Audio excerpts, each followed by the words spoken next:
Assalamu alaikum, boa tarde a todos, que a paz e a bênção de Deus esteja com todos vocês, queridos irmãos e irmãs, telespectadores que estão acompanhando o nosso programa, a Ressala Podcast, hoje com mais um convidado muito especial, nosso querido amigo Nathaniel Braia. Sim. Ele é secretário do Sindicato dos Escritores de São Paulo e também editor internacional do jornal Hora do Povo. Isso. Seja muito bem-vindo, seu Braia. Obrigado pelo convite. É uma alegria muito grande estar falando com você, que a gente já nos tornamos amigos, e com sua audiência, inclusive com a grande parte dela de pessoas de origem e de crença islâmica, né? Muito obrigado pela presença. Obrigado por aceitar o nosso convite. Seja muito bem-vindo aqui. Se sinta em casa. Obrigado. Você que é de origem judaica, né, seu Braia? Sim, Você é de origem judaica. E aí a gente estava falando sobre uma história muito interessante, né? Que você, no caso, na história, a gente sabe o quanto a comunidade judaica sofreu, né? Sobre a perseguição nazista na Europa, enfim, os horrores, né, do Holocausto, milhares de pessoas, aí milhões de pessoas. No entanto, a história interessante que aconteceu com vocês foram que vocês conseguiram escapar, né, desses holocaustos. Vocês se salvaram, né? Como é que aconteceu isso? bom, Onde é que vocês foram e como é que isso aconteceu? Me fala porque é bem interessante. Eu quero que meus quatro avós cresceram na Palestina, né? isso em que ano mais ou menos? Eles Chegaram lá, mais ou menos. não, tem uma parte da minha família Que já é de origem que é de origem judaica desde desde sempre. tempos remotos, né? Inclusive tem um nome que é Solomon na minha família que tem a ver com Salomão. Então, essa parte da família diz a lenda que ela existe lá desde os tempos de Davi, de Salomão e tal. Uma outra parte veio de uma região que é conhecida hoje como Moldávia, né? Porque antes mesmo do advento do sionismo, sempre entre os judeus houve uma relação de religiosa, uma relação de prezar a história na Palestina, né? Então, havia imigração de judeus, mas não era uma imigração de Sistemática. usurpação nem organizada. Eles chegaram na Palestina lá pelo início dos anos 1900, 1890, por aí. A data precisamente eu não tenho. Então, vieram alguns da Moldávia, um da Moldávia, a minha avó de Odessa, que é uma região que hoje disputa da Ucrânia com a Rússia, e tenho um avô que é da Romênia, né? Todos foram Para a para Palestina. a Palestina, para Lá para os anos Safer. 20 mais ou menos, né? No comecinho Não, dos... antes Antes disso, disso. 1880, por aí. Porque aí já tem avós que os pais vieram e nasceram lá, certo? Certo. A família da minha mãe, que é o Elias Berenson, ele nasceu na Palestina já, certo? Para você ter uma ideia, ele depois ele continuou lá, né? Mais tarde ele voltou para lá, quando já era Israel. Mas ele tinha muita dificuldade de falar hebraico. Ele falava Yiddish, que é a língua dos judeus da Europa Oriental, daquela região, falava um português com dificuldade e falava árabe, mas hebraico ele não conseguia falar. Você vê como é que era. Sim. As relações eram muito diferentes e muito naturais. E era Certo? uma coisa de convivência. Eles foram parar numa cidadezinha no norte da Palestina, que hoje é o norte de Israel, que chama-se Safed. Safed é, por acaso, por coincidência, a cidade onde nasceu o atual presidente da Palestina. Mahmoud Abbas é de Safed também. Então, era uma região que ela historicamente era uma região de muita atividade religiosa judaica, certo? Dizem que a Cabala, se eu não me engano, é o Rabino Yohanan Ben Yochai, nasceu lá. Tem sinagogas antiquíssimas lá. E aí um dia, né, conversando com meu avô, porque esse era um tema delicado na família, mas eu conversando com meu avô, pai da minha mãe, aí eu perguntei para ele, né, por que que ele saiu da Palestina, né? Ele saiu em 1922, né? Aí ele disse, olha, até os anos 20, a nossa relação com os nossos vizinhos, que era de maioria árabe, era uma relação boa. Nós íamos para os casamentos deles, eles vinham nos nossos aniversários, mas com a chegada do sionismo, quando foi vindo aquela massa de judeus, já com a relação declarada de ocupação e de, como é que chama? Limpeza étnica, de afastar os Que palestinos. começou lá para os anos 20, mais ou menos. Começou uma tensão, a tensão começou a crescer e, segundo ele, ficou insuportável. Então ele foi, Ele veio para o preferiu sair, sim. veio para o Brasil com muita dificuldade, muita dificuldade. Ele chegou aqui, ele deixou minha avó grávida, ainda em Safra, e ele só veio aqui até ele conseguir construir o patrimônio dele, morou em porões de casas e tal, juntando dinheiro. Quando ele se sentiu em condições, ele mandou dinheiro para ela vir, e ele conheceu o filho dele com 9 anos de idade. Meu tio, Yossi, chegou no Brasil com passaporte palestino. Então, eu brinco às vezes, meio brincando, meio sério, que eu sou um refugiado palestino também. Sim, né? Agora, isso aí, com certeza, eu sou judeu palestino. Sim, sim. Na verdade, o seu avô ele não quis fazer parte daquele movimento que estava sendo formado ali naqueles primeiros anos. Ele estranhou aquilo. Ele estranhou e já se declarou que, olha, não quero fazer parte disso e optou por essa mudança radical, né? Foi uma posição, meu avô não era uma pessoa política, foi uma posição natural de um ser humano, certo? Sim. Ele se sentiu mal ali, porque ele me contou. Sim. Né? Sim. Aí, uma outra parte continuou lá. E aí essa parte acabou embarcando na experiência sionista e tal, ficaram por lá. Abraçando a ideia e foi indo. E se envolvendo. E a primeira turma de juízes da Corte Suprema de Israel, o irmão desse meu avô que veio para o Brasil, acabou sendo juiz da Corte Suprema de Israel, certo? Então ele se envolveu com a experiência sionista. Né? A experiência sionista, no início, né, ela se vendeu como uma ideia de libertação nacional. Sim. Certo? A ideia de que o seguinte, os judeus são oprimidos no mundo inteiro. Sim. E nós vamos ali criar um Estado direitos. Judaico para ter a nossa nacionalidade.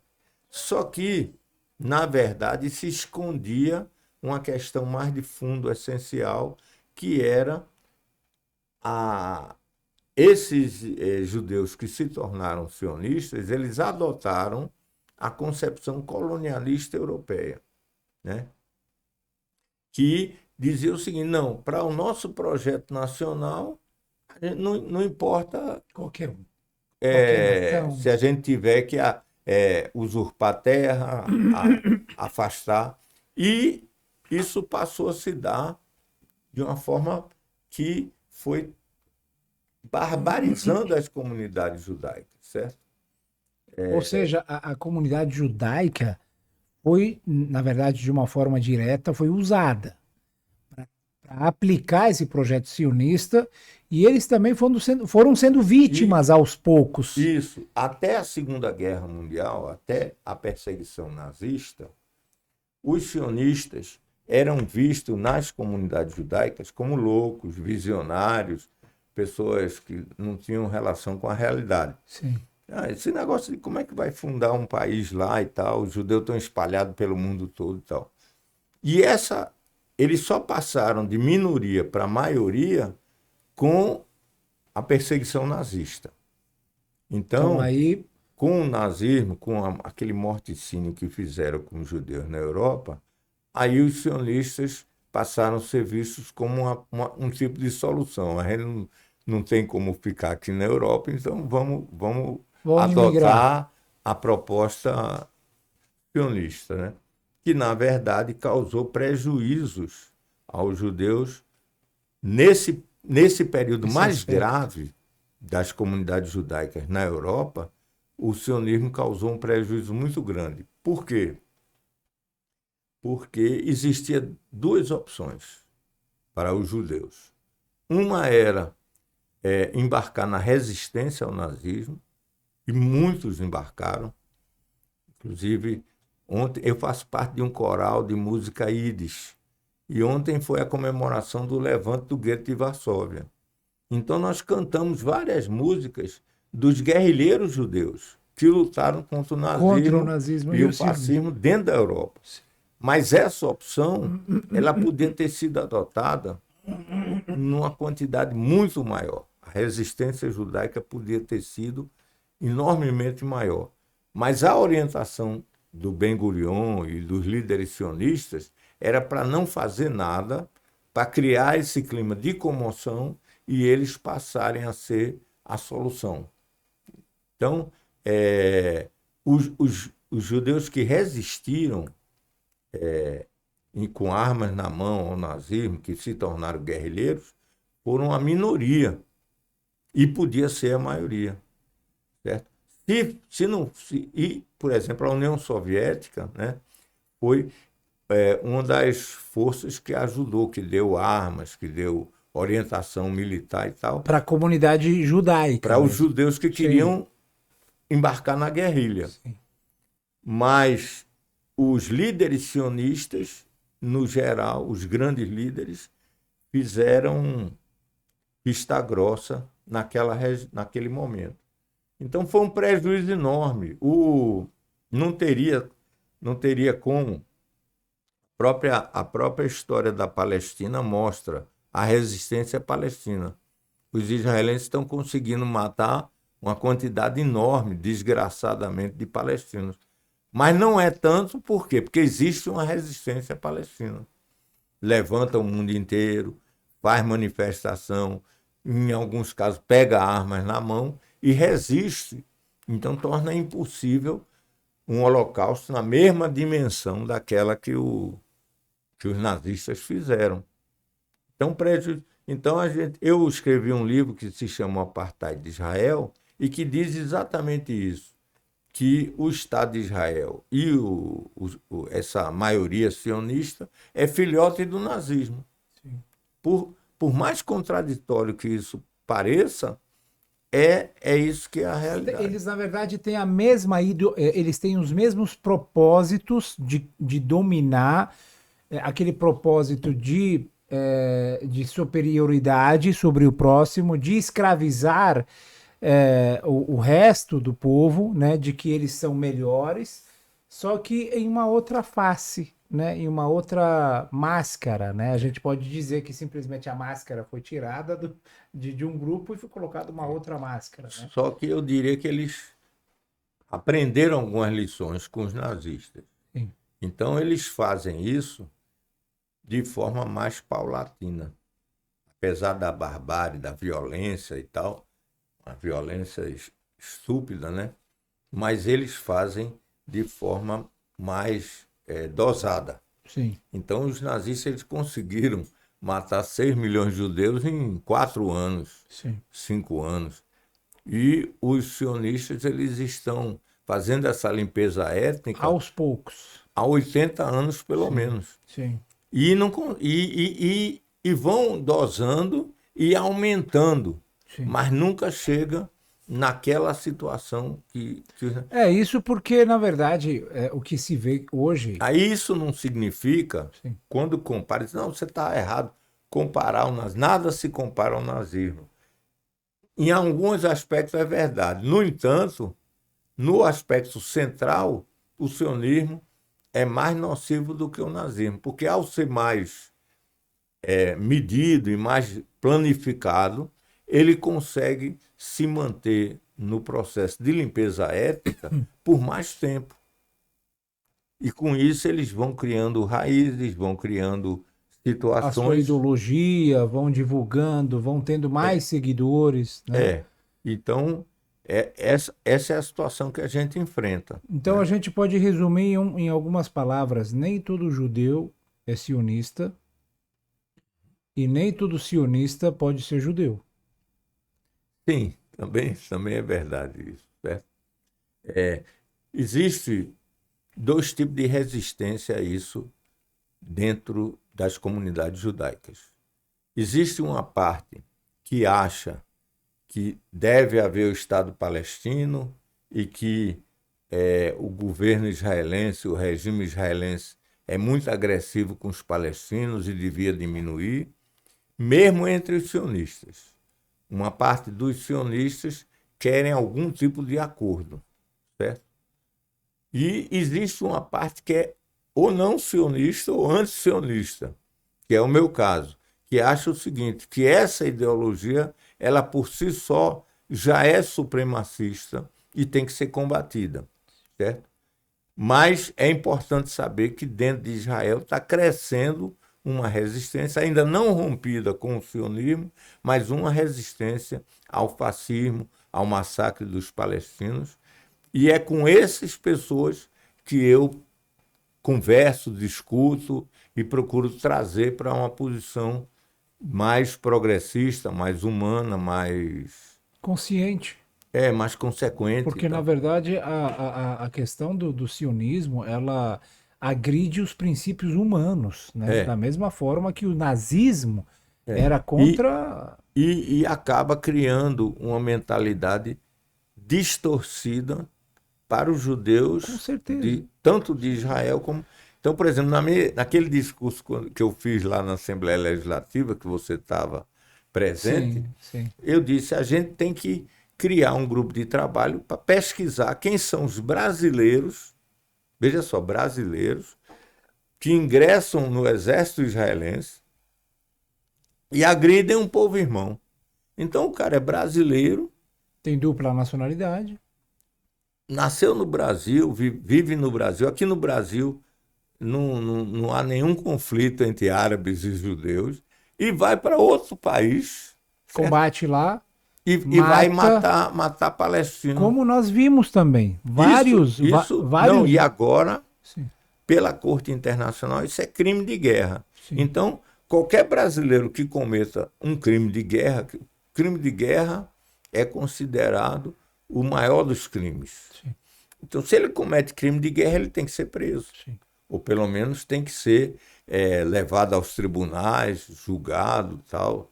Então, E esse problema... então, esse sionismo, ele acaba introduzindo uma mentalidade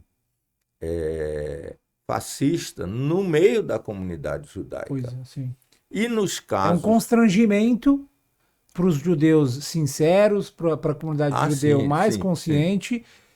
E, na verdade, eles estão lá como não vou dizer uma praga, né? Mas assim, um problema, né? Uhum. Que a comunidade tem que lidar com eles. Não adianta ficar falando que, olha, a gente não faz parte. Tem os judeus que a gente vê, por exemplo, nas manifestações dos Estados Unidos, aqueles que realmente levantam a bandeira da Palestina em seu peito, que são contra a existência do Estado de Israel, porque consideram a existência desse Estado como injusta sobre as terras usurpadas de um povo. Tem uma outra contradição que é paralela a essa. Você veja, tem judeus que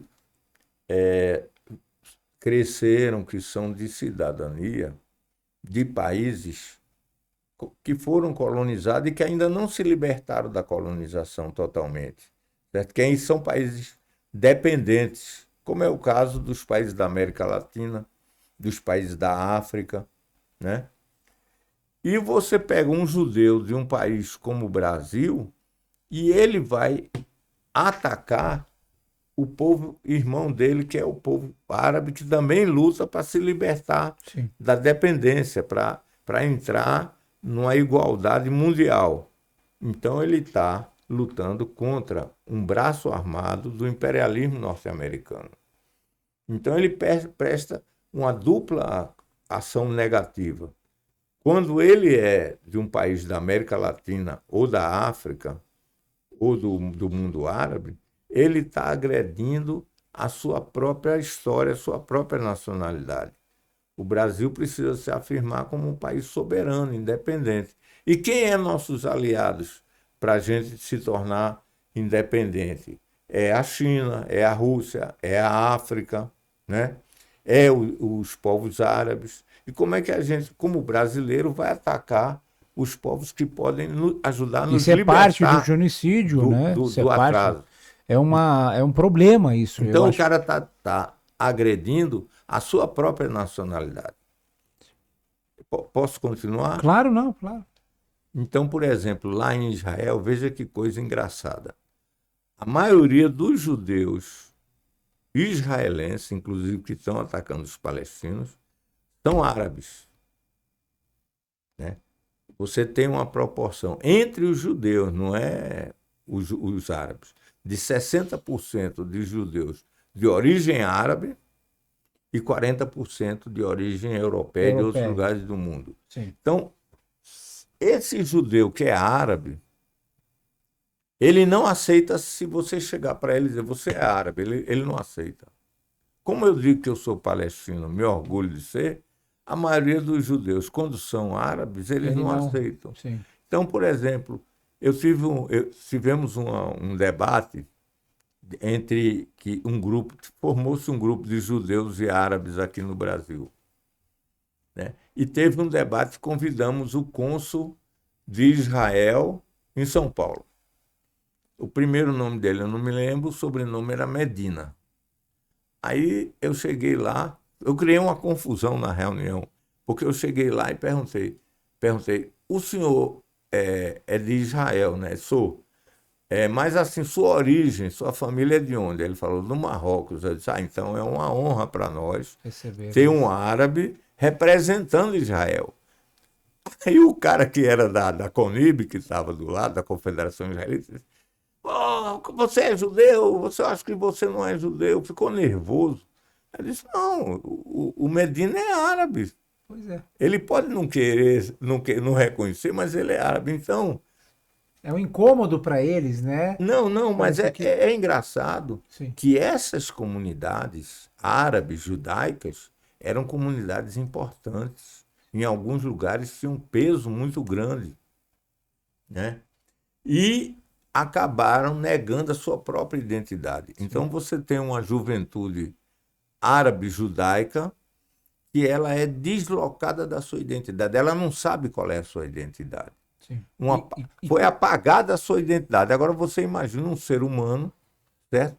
Ele só consegue se identificar através do massacre, através de querer ser mais europeu do que os judeus que vêm da Europa e negar sua condição árabe. Eu tive quase que eu apanho numa pizzaria que eu discuti com dois, o dono da pizzaria e um amigo dele. Um era iemenita e o outro era marroquino. Que eram judeus. Sim. Sim. Aí eu disse, vocês são árabes. Foi uma confusão. Ele disse, eu sou judeu, me orgulho de ser judeu. Não tem contradição nenhuma. Mas a gente cansa de falar isso, mas as pessoas parecem que ser judeu não é uma nacionalidade. Uhum. Ser judeu é ser seguidor da religião judaica, podendo ser de qualquer nacionalidade. Mas criou uma cultura. Criou uma cultura de que israelense é judeu, ser judeu é ser israelense. No entanto, é uma identidade, na verdade. Uma vez eu vi uma lista, uma reportagem, né, das autoridades e políticos israelenses, né? Ariel Sharon, sei lá, vários ministros, enfim, presidentes e tal. Todos nasceram fora de Israel, né? Ou Palestina ocupada, né? Nenhum nasceu ali. Ou seja, um é da Polônia, outro é da Alemanha, tinha até ministro do Iraque, né? Nasceu no Iraque, enfim, do Iêmen, juntaram-se um grupo, um bando, e formaram ali o Estado com essa ideologia racista, supremacista, e, na verdade, eram gangues, né? Ali no começo, explica um pouco ali naqueles anos, como é que formou-se ali o Estado, né? Parece que eram gangues, né, armadas que Tinha agiam. também. E aí, aos poucos, isso começou a ser aperfeiçoado e fundou-se o Estado de Israel, certo? Uhum. A concepção do Estado de Israel, além de colonialista e supremacista, como a gente já viu, ela também era militarista. Né? Então você criou-se, na verdade, tinha um grupo que inclusive se autodenominava gangue.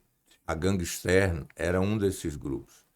Mas eram A grupos. Gana também, eu acho que era uma dos grupos, né? Um grupo chamado Agana, alguma coisa assim. Aganá. Haganá, sim. Não, a Ganá não era um grupo. A Ganá já foi na reta final o protótipo que depois viraria o exército de Israel.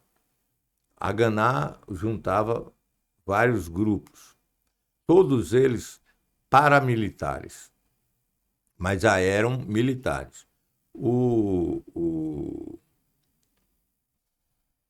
Esses grupos mais radicais, que eram da ideologia racista abertamente, inclusive simpatizantes do nazismo e do fascismo, eram os grupos Lehi, Irgun e a gangue externa. Esses aí não faziam parte da Haganá. Eles recorreram ao terrorismo, foram os primeiros a recorrer ao terrorismo Contra como os arma de palestinos. combate e formação do Estado de Israel. Depois, no período da implantação do Estado de Israel, 1947, 48, o pessoal da Haganá também Embarcou nessa. se embarcou no projeto de limpeza étnica, aí já sob a orientação do comando sionista em Israel. Militar. Comando sionista Sim, político e sim, militar. sim. Né? Eles tinham o que a gente chamava de plano Dalet. Dalet é o D em Israel. Esse plano D era um plano sofisticado, organizado, de extermínio e de expulsão dos palestinos. Isso se oficializou, mas quem começou de uma forma extraoficial foram esses grupos, Irgun, Lehi e Gangstern. Eles se juntaram na primeira operação importante de terrorismo na Palestina, que foi o ataque a Deir Yassin. O ataque a Deir Yassin Que foi... foi em 1947, antes da fundação. Foi antes da Antes da fundação. fundação. A intenção deles era espalhar o De terror assustar, exatamente. e fazer com que o máximo de pessoas emigrassem. Saísse. E foi assim. Era uma aldeia, eles não estavam armados, não faziam parte de nenhum tipo de resistência, e foram invadidos e foram assassinadas as mulheres, as crianças. O número eu não tenho agora de cabeça. E aqueles que eles deixaram sobreviver, eles botaram em jaulas e desfilaram por Jerusalém como se estivesse com um troféu na mão. Né? Uma coisa assim... Humilhante. Uma histeria, uma loucura. E esses foram os primeiros que adotaram abertamente o terrorismo como arma de combate. Né? Depois, porque existia duas formações que foram precursoras do exército israelense. Um era o Haganá e o outro era o Palmar. O Palmar era o pessoal mais de comando, mais elite e tal. Mas os dois se juntaram para formar o exército de Israel. E aí o Ben-Gurion obrigou esses outros grupos terroristas a entregarem as armas e ingressarem também no exército de Israel. Então o exército de Israel foi formado por essas Essas vertentes. gangues, sim, sim. É. E o senhor, o que eu vi... E depois, e só para demonstrar qual é o peso que eles tinham, o Begin, que era do Irgun, e o Shamir, que era do grupo Lehi, se eu não me engano, viraram o primeiro-ministro de Israel. Os caras que implantaram o terrorismo, eles ficam dizendo que os palestinos são terroristas, mas os primeiros a agir com base no terrorismo consciente viraram primeiros-ministros de Israel. Pois é. Então, foi um processo de usurpação, de terrorismo, né? Planejado. Não é uma coisa que foi acontecendo. Não, foi planejado. Eles dizem que os líderes árabes orientaram os palestinos a saírem porque ia facilitar a entrada deles militar, não ia morrer palestino, e depois eles iam retornar. Isso aí é uma história inventada pelos sionistas. Não há nenhuma comprovação dessa falácia.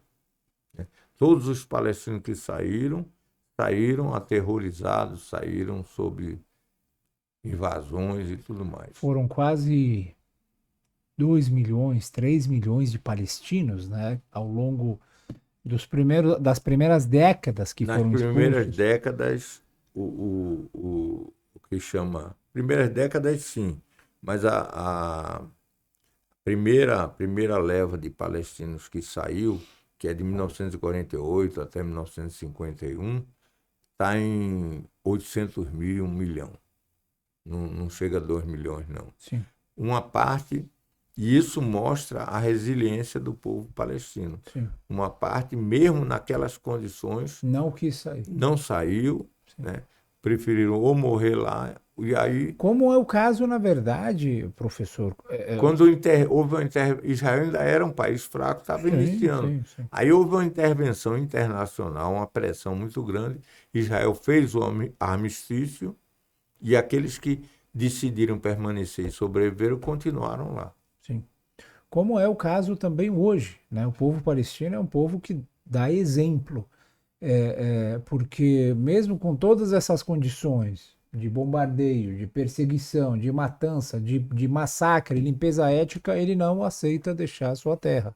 Prefere morrer lá. Ou vive com dignidade ou morre lá. Então, talvez um dos povos que mais merece realmente um respeito, sua soberania, merece um país independente no mundo inteiro, seja o povo palestino, por ter resistido, né, a essa ocupação mais de 70 anos. Né? E eu diria, isso eu dizia para minha mãe não aceitava isso de jeito nenhum. Mas eu dizia, olha, os judeus têm uma dívida muito grande com os palestinos. Sim. Porque pelo fato deles resistirem e darem esse exemplo de resistência, eles acabam criando as condições de uma humanização dos judeus. Se eles se submetessem, aceitassem viver como semi-escravos, uma vida indigna e tudo, eles estariam corroborando com esse aspecto de opressão. E a resistência deles, além de ser um exemplo para o mundo inteiro, é um exemplo também educativo. Com certeza. Para os judeus de Israel e do mundo inteiro. Tanto assim que esse movimento que você falou lá atrás, no início da nossa conversa, Sim. dos judeus nos Estados Unidos, que estão se levantando contra a agressão israelense, né?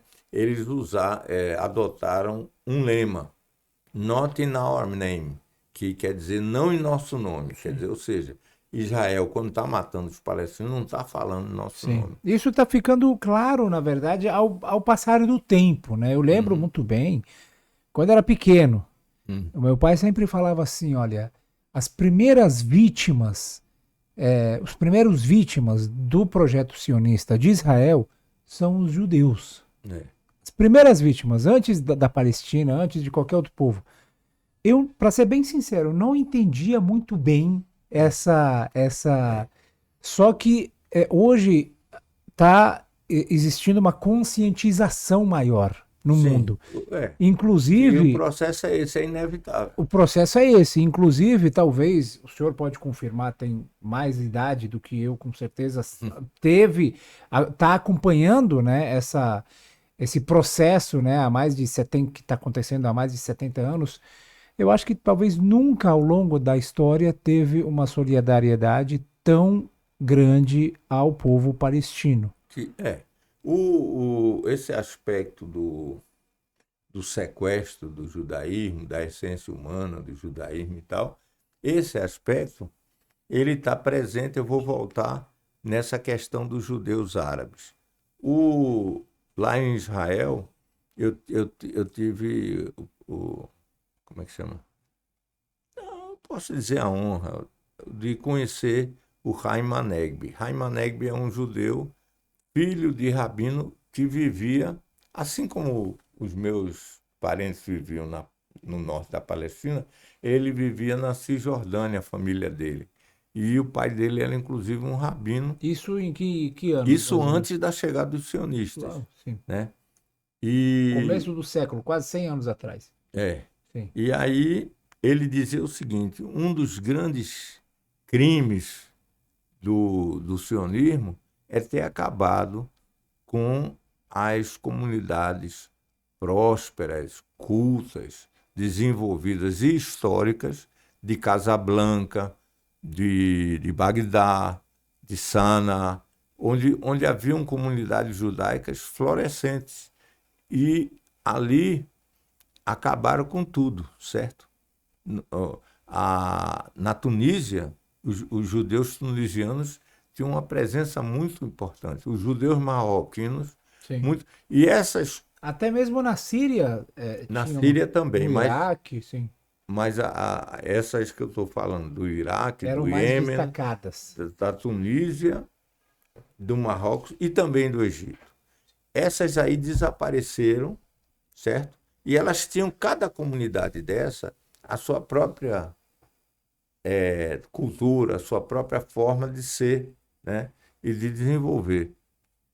Você sabe que uma parte importante do Talmud são os comentários à Bíblia. Existe o Torá, Pentateuco, sim, né? Os 5 livros do Velho Testamento, e você tem o Talmud, que são comentários da Bíblia. sobre a, O Velho Testamento. sobre o Velho Testamento, sobre a religião judaica, sobre a vida dos judeus.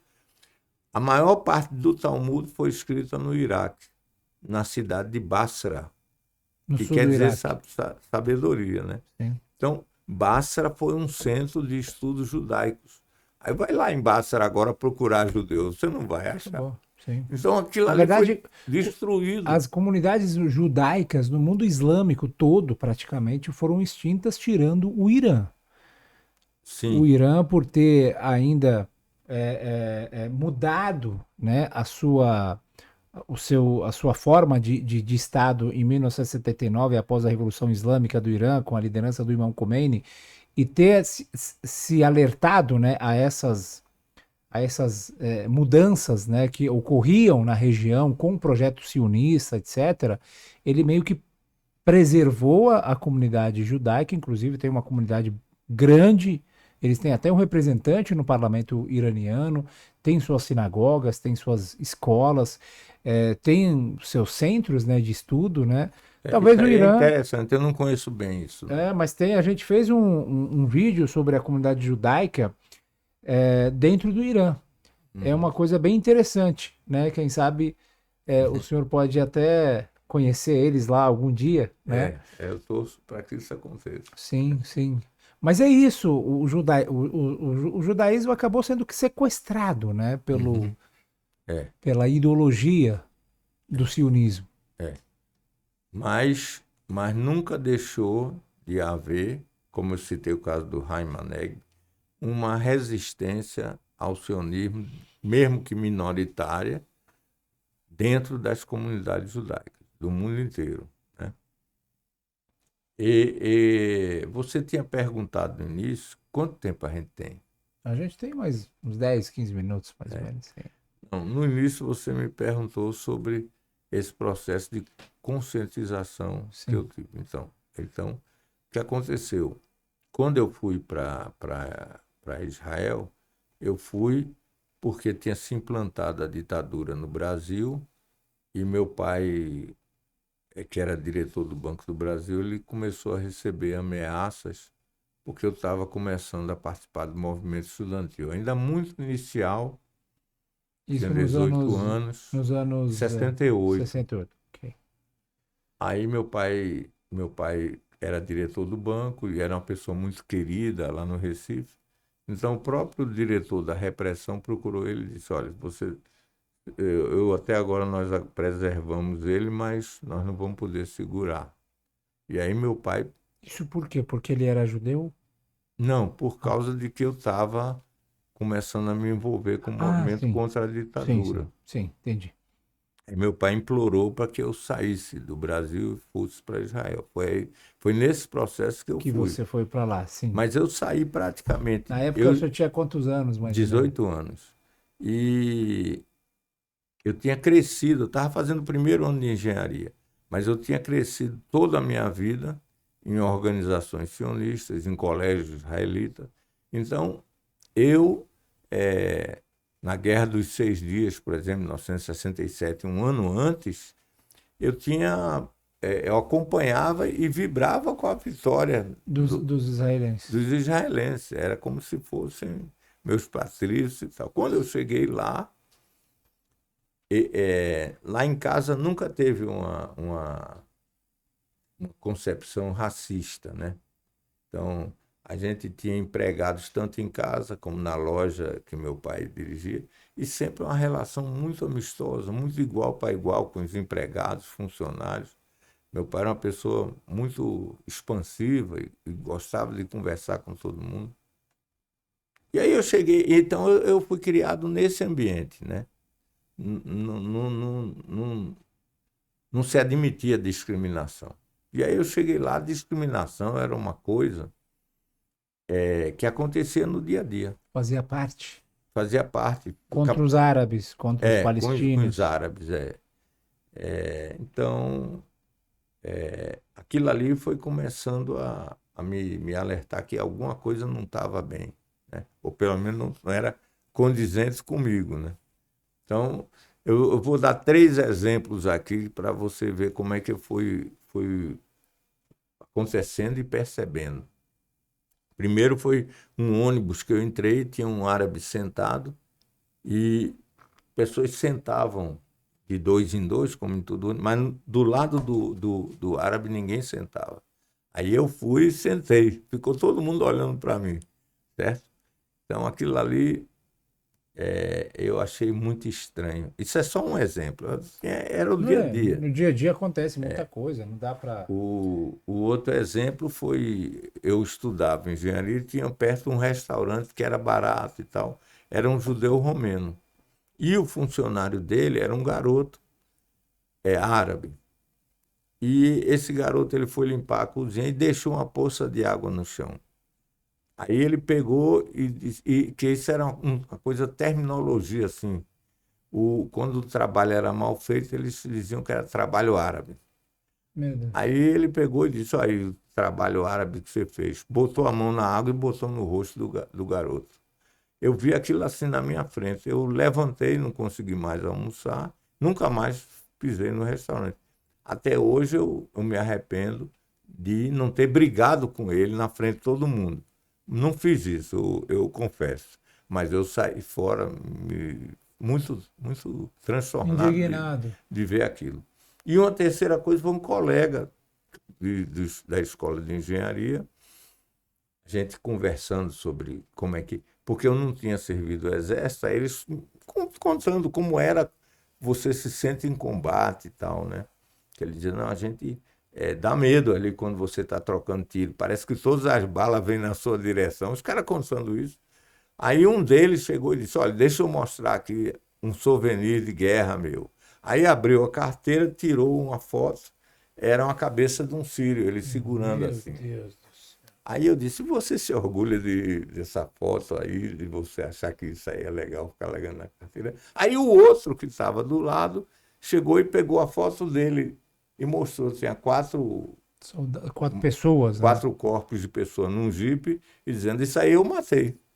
Eu joguei uma granada, matei esses aí, eu levo como souvenir. Então aquilo ali, eu percebi que na carteira de todo mundo tinha um souvenir disso.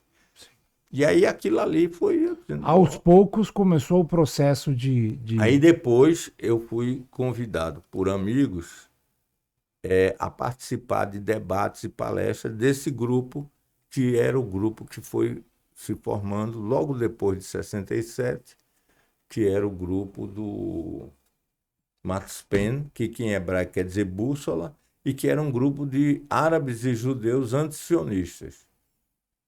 Certo? As primeiras palestras que eu ouvi sobre a história da Palestina, que eu só consigo conhecer a história de Israel e dos judeus.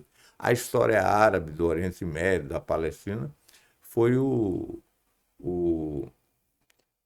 acho que o nome dele era Jabrano, uma coisa assim, um senhor já, né? Ele recebia a gente na casa dele, oferecia um café e fazia a palestra dele vestido de pijama e tal, à vontade em casa. Um negócio muito agradável, na parte árabe de Haifa. Então, eu me aproximei desse grupo e nessas debates eu conheci esse outro grupo, que era a Aliança Comunista Revolucionária, que tinha esse jornal. O jornal era um jornal bilíngue, em duas línguas, em hebraico e em árabe, que se chamava Mahavak, que em hebraico quer dizer luta, ou Anidal, que quer dizer luta, né? em árabe. Então esse era o jornal, e a gente era conhecido como Mahavak Anidal. A gente era conhecido pelo nome do jornal.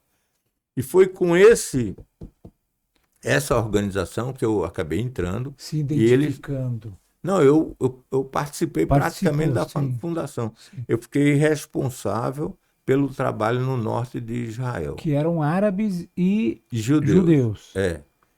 E eu fiquei responsável pelo trabalho na região norte, ao lado de um companheiro árabe, que eu acho que a cidade dele, a aldeia dele era Taiber, e o nome dele era Shauki Hati. E era perseguido. Como é que funcionava? Existia alguma perseguição contra vocês, contra o grupo? Não, Vocês agiam de uma forma. o Estado de Israel agora está aumentando isso, mas eles procuravam,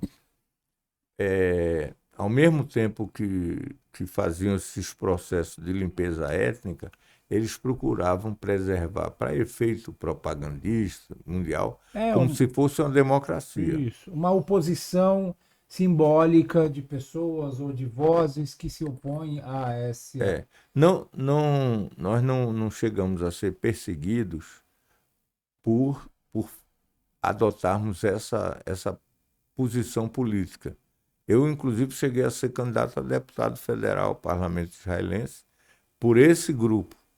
Juntou o grupo do Ayman Negri com o grupo Anidal e a gente Mesmo sendo bem contra a política. A nossa lista era Lista Socialista Revolucionária. Sim. E só que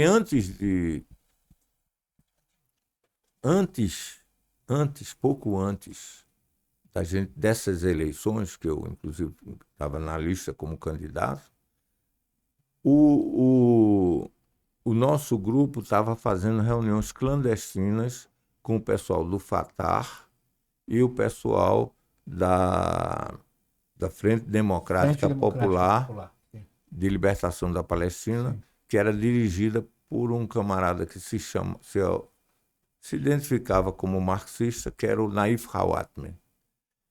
E esses companheiros, o Rami, principalmente, e o Meli, eles se reuniam clandestinamente nos territórios ocupados. Com integrantes do grupo de vocês. No nosso grupo. E quem levava as pessoas para a reunião era eu. Certo? Tudo clandestinamente. E acontece que alguns companheiros saíram da nossa organização e nos deduraram. E aí o Rami e o Meli foram presos E o Rami, quer dizer, perguntaram a ele quem é que levava eles para a reunião. Ele mesmo apanhando e tudo, ele nunca me entregou, certo? Ele foi preso. Pela lei israelense, se você encontrasse com qualquer palestino organizado, você tinha que imediatamente informar na primeira estação de polícia. Caso contrário, você era condenado por espionagem. Então, o Rami foi condenado a 10 anos de prisão por espionagem. E eu levava a esposa dele para visitar ele na prisão, lá em Israel. E quando a gente formou a lista socialista revolucionária, a gente botou ele como o cabeça da lista.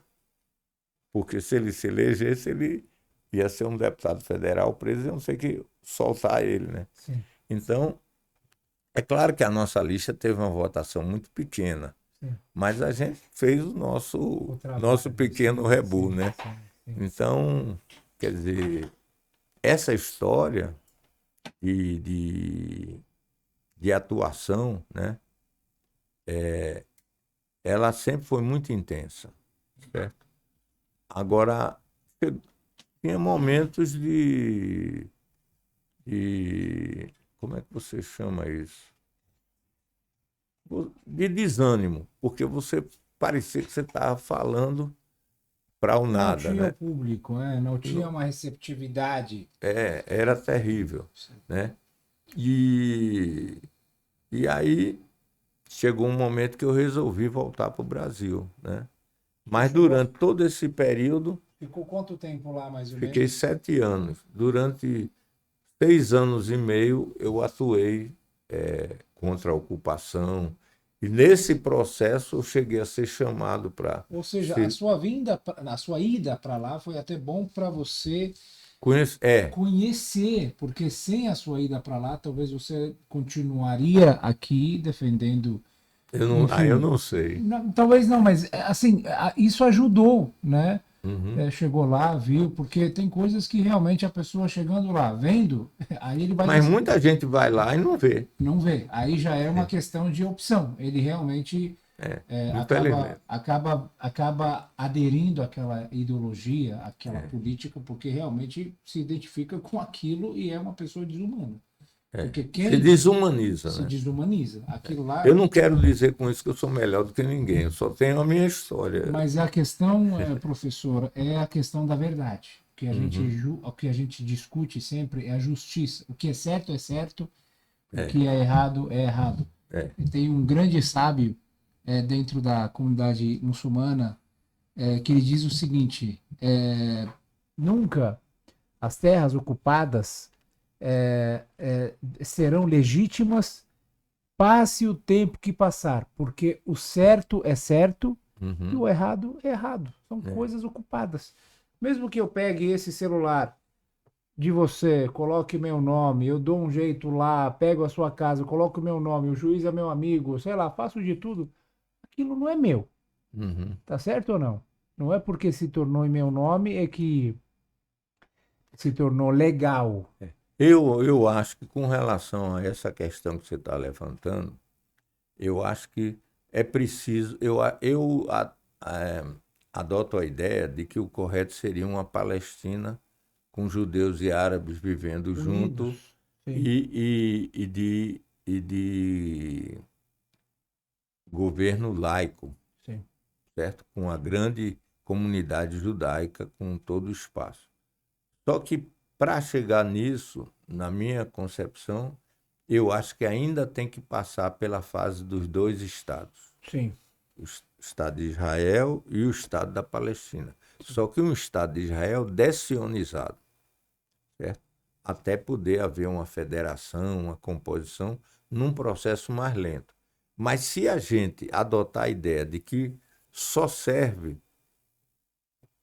uma Palestina única, eu acho que a gente está jogando muito para frente uma coisa que poderia beneficiar o povo palestino imediatamente. Sim. Né? Eu sou da opinião que os acordos de Oslo permitiram se instalar a Autoridade Nacional Palestina em Ramala. Ainda é pouco, mas foi a partir daí que o Estado da Palestina conseguiu o reconhecimento de 180 países, Sim. tem embaixadas no mundo inteiro, tem representação na ONU. Então, eu acho que foi uma atitude, um recuo, mas uma atitude inteligente do Yasser Arafat, né? E nas discussões nossas com o pessoal do Hawatmeh e o pessoal do Arafat, a gente colocava essa questão. Nós não podemos militar dentro de Israel e defender a destruição, o fim do Estado de Israel. Não tem, não tem, Na não verdade, tem, não tem coerência. existe uma solução que foi levada para as Nações Unidas de um referendo. O povo palestino, ele era o dono da terra, no caso a Palestina pertencia a uma nação, né? E o povo palestino, ele que decide se ele quiser realmente essa opção de ceder parte da sua terra para um povo, ou se quiser viver em dois estados, enfim, isso é uma decisão dele. Que faça-se um referendo, que faça-se algo O democrático, mecanismo eu não sei qual vai só ser. que, infelizmente, esse tipo de esse tipo de ideia nunca se concretizou, porque já se sabe quase o O regime resultado. diz, mas se a gente chega e diz que tem opção, Sim, é uma forma de você isolar politicamente o regime israelense. pois é. Ou seja, eu chego para você e digo, não, eu não quero acabar com você, eu quero que você pare de acabar com a gente. Sim. Né? Coisa que foi difícil de E, acontecer ao longo de então, 70 quais são anos. os fenômenos que têm que acontecer? Primeiro, os árabes israelenses, que hoje são árabes israelenses, são palestinos. Sim. Vão continuar vivendo na Palestina e são 20% da população. Tem mais 60% que são judeus árabes. Árabes. Então, aquele país, ele é, na verdade, apesar de ainda não ter assumido, já é um país árabe. Sim, de maioria de origem árabe, sim. A maioria árabe é a população. Então, na medida que esse processo for acontecendo, eles vão se sentir bem com os árabes. Então, É um assunto eu bem. levantei na Sim, reunião do Sindicato de Jornalistas recente que, além da palavra de ordem de cessar-fogo, liberação dos prisioneiros palestinos e judeus, também a proposta, quer dizer, a palavra de ordem de Estado da Palestina já. pois é. É isso aí. É um Então, assunto bem. independente de existir o Estado de Israel ou não, tem que criar o Estado da Tem Palestina o de direito, pleno direito. eu acho que passou da hora. A cada ano, países reconhecem, levantam as bandeiras palestinas, abrem embaixadas, e realmente um Estado palestino independente seria o começo, né? Uhum. No entanto, eu acho que a principal, talvez o começo de uma solução seria a extinção da ideologia sionista dentro de Israel e também Isso, do mundo inteiro, né? Isso, essa extinção, ela faz parte desse processo de com paz. certeza. O Porque processo sem. de paz e de entendimento e criação do Estado da Palestina, que conviva de forma amistosa com Israel, faz parte do processo de dessionização, Com certeza. É isso aí. porque ele para de ter sentido. Sim. Né? Muito bom, professor Braia. Eu não A sei conversa foi se. muito boa. Você gostou, Marcelo? Estava muito bom nível. Hoje está. É isso que a gente precisa. Quem sabe a gente grave mais uma parte, né? Eu Uhum. queria falar um pouco mais sobre a sua atuação na Palestina ocupada, com os grupos, enfim. Eu acho que vale a pena a gente marcar uma outra hora Ah, também para a gente continuar a história, né? Porque é, não é toda vez, não é toda hora que a gente conhece um judeu que conte a verdade da forma que realmente ela esteja próxima, né? Daquilo que seja justo, né? Seja assim, essas mentiras que a gente vê, isso ficou claro para você quando você chegou lá e viu essa desumanização por parte de pessoas que abraçaram, né, essa ideologia sionista, que ela não tem nada de humanismo, né? Quer deixar uma última mensagem antes de encerrar? Sobraia, novamente. Não, desde já eu agradeço. Eu agradeço primeiro a gentileza do convite e eu quero dizer que você foi, na minha opinião, um bom entrevistador, que foi colocando questões que me facilitou contar algumas histórias e aceito o convite para mais uma. Tem outros aspectos que a gente não pôde abordar hoje, Sim. que são os aspectos mais históricos mesmo, teóricos. Sim. Você tem aquela carta da Hannah Arendt com Albert Einstein, Sim. condenando o terrorismo em Israel. Tem muita coisa que a gente pode abordar. Vamos conversar, se Deus quiser. Vai ser uma ótima oportunidade de falarmos sobre a continuidade dessas pautas. Novamente, muito obrigado pela presença. Muito obrigado, queridos irmãos e irmãs, por acompanharem nosso programa e nos acompanhem em mais um episódio. Compartilhem, curtem, mandem para seus amigos, familiares, grupos, para que este programa possa chegar a maior número de pessoas. Novamente, muito obrigado. Que a paz e a bênção de Deus esteja com todos vocês. Wassalamu alaikum wa rahmatullahi wa barakatuh.